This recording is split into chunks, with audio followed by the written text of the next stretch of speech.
Yo, what's up sa inyo mga ka-homies? Ngayong araw nga pala guys, bibili na nga pala tayo ng materyales para sa ating concrete pan. Bago ang lahat, syempre magkakape muna tayo.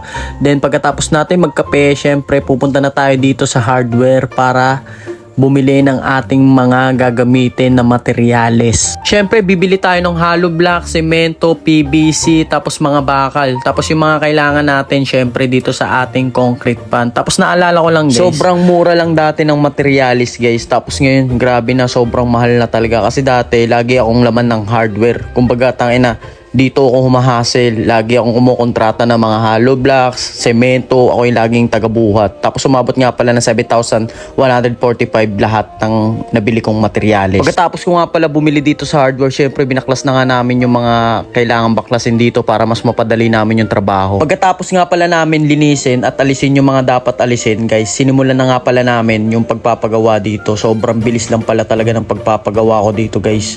Talagang napaka-solid. After ng ilang araw guys, ito na nga pala yung resulta. I'm feeling good.